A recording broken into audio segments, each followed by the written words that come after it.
Okay, so stop me if you've heard this before. Avatar: The Last Airbender is a great series. No, scratch that. It's an incredible series. Wait, scratch even that. It is probably, in my experience, the most unanimously enjoyed series in the history of television. Now that might seem like a bold statement, sure, but ask 99 out of 100 people and they'll all say that Avatar is just one of those shows you can't not like.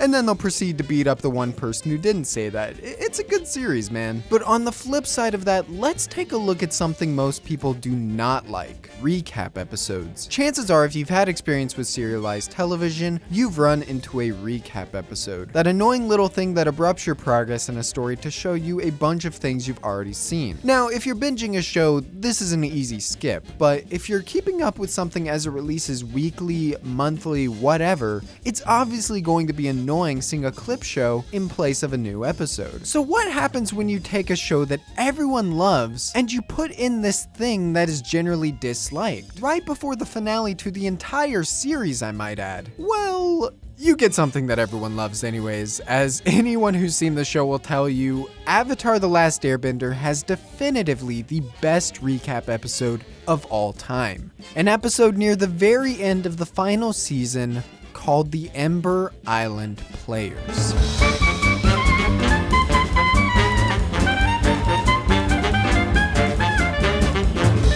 Now, before we get into why this episode, why Avatar's recap is the best, we have to understand what distinguishes a good recap from a bad one. Ultimately, the majority of recap come from the need to prolong the production, most likely because the staff involved have run into trouble and need an extra week to get things back on track. It's also used in longer running shows to get newcomers up to speed in the hopes of gaining a new weekly watcher. And honestly, recap has been good for me personally in the past when I've taken a break from a series and didn't want to rewatch everything just to understand what was going on in the story. Essentially, there are many reasons to have a recap, but the bad recaps are the ones that only do the bare minimum. And since they're often the result of poor productions, that's usually all they are. However, as you'll soon see, that's not all recaps have to be, and there are some out there that go the extra mile of really trying to give meaning or entertainment to what would ordinarily be pretty boring. Look at Full Metal Alchemist Brotherhood, for instance. This is a great series, and it too has a clip show recap around the 27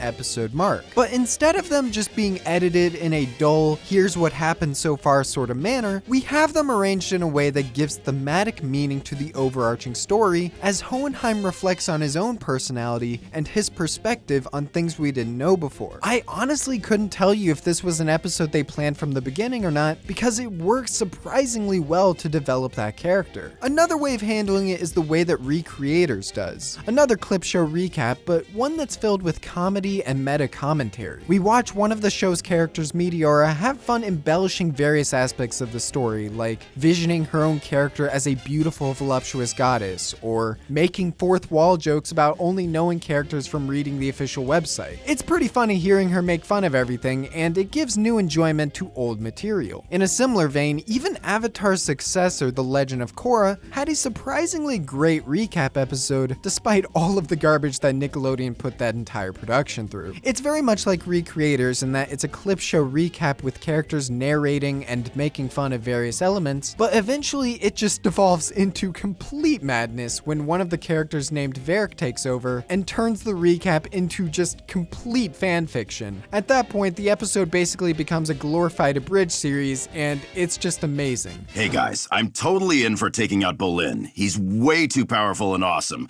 But can we please not include... Not include who, Amon? I cannot convey how much I love that entire section, and beyond comedy, the reason why I think it's valuable is because it feels like pure fan service. It's so clear that the creators and the writers were in tune with what the fans loved and didn't love about the series, and they purposefully poked fun at all of it. Like, they directly call out Unalaq for being the worst villain in the series. It doesn't get much better than that.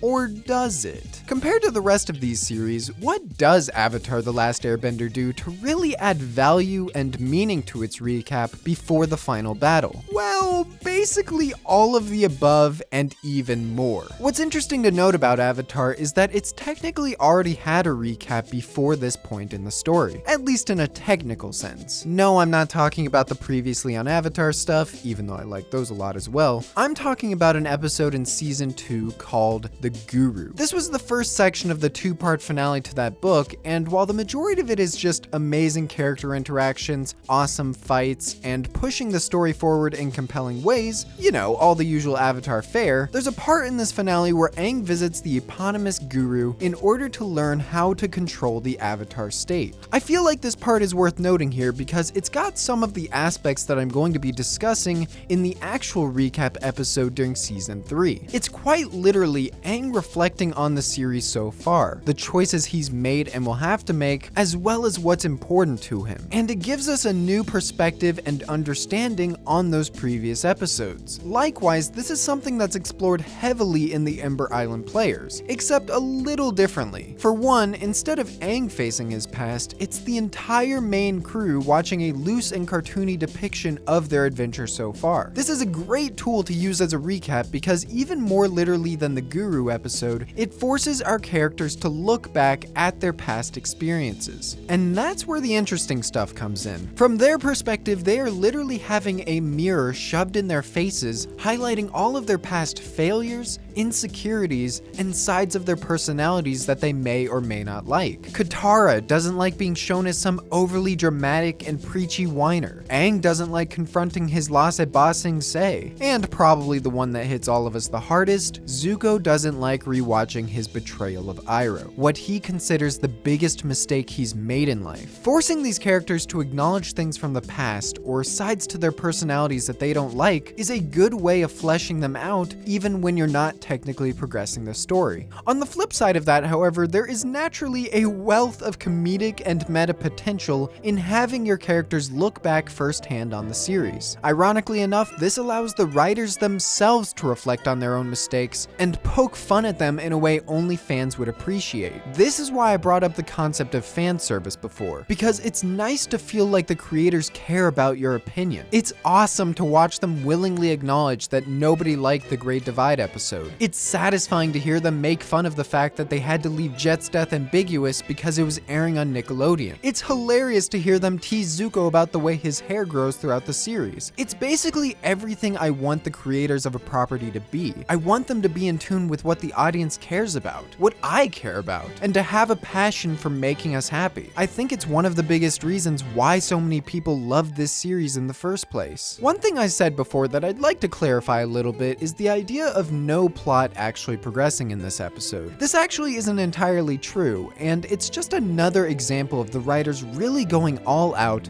to make the Ember Island players feel as important as possible. In the midst of the gang revisiting their past memories, we have Aang constantly being faced with his relationship and dynamic with Katara, something that's been built since season 1, but has always had some kind of obstacle or diversion getting in the way, whether that be Jet, the impending war that's surrounding them, or the Zutara shippers pretending it doesn't exist. Aang has always had trouble communicating his feelings to Katara, and he's not even sure how she completely feels about him either, which is why it's effective to have this play resurface those feelings, especially considering they haven't really had the time to dwell on that with all the other craziness that's been going on. And when I say resurface, I mean resurface. I mean full-on confrontation, second kiss, dramatic stakes kind of resurface. That's how you do it, and even though it doesn't necessarily resolve in anything quite yet, it's still great for reinforcing this relationship and also highlighting some of Aang's character flaws. Now, they could have left this episode at that, and it would already be the greatest recap episode of all time. The comedy, the introspection and development for our characters, the progression in Aang and Katara's relationship, it's already one of the better Avatar episodes, let alone a recap episode, but the writers weren't done yet. There's more more to do here. As I mentioned earlier, this episode aired at the very end of Book 3, right before the finale to the entire series. And while it's great to summarize everything that's happened before that ultimate culmination, it's equally as important to build up and transition into that final event, which is exactly what the Ember Island players does. Once we catch up to the present time in the play, we reach an alternate ending, so to speak, where Zuko and Aang meet their final opponents, Zuko versus Azula and Aang versus Ozai. And since this being the Fire Nation propaganda that it is, of course we have both of them lose and also die in incredibly graphic but well choreographed ways. The Fire Nation wins the war and the Avatar is gone. This is a very smart way of ending the episode because after all of the time our characters spent reviewing their past and their failures, now they're forced to watch what could be their future and final failure against the Fire Lord. It beautifully sets up the stakes for the finale, and while it doesn't directly reference it, we still have the looming dilemma Aang is facing about whether or not he can actually bring himself to kill the Fire Lord. Something that, as you all know, becomes incredibly prominent in the finale itself. In conclusion, Avatar is one of the greatest pieces of fiction ever made, so it's fitting that it also contains the greatest recap ever made. I think it also goes without saying that the fact that this recap is fully animated as its own episode only further cements it as a complete creative freedom on the writer's part, meaning it was something they planned to do from the beginning of production, maybe even from the beginning of the series, I don't know. Hopefully this video gave you guys a little recap on just what an amazing series Avatar is and the standard that other television shows should strive to follow.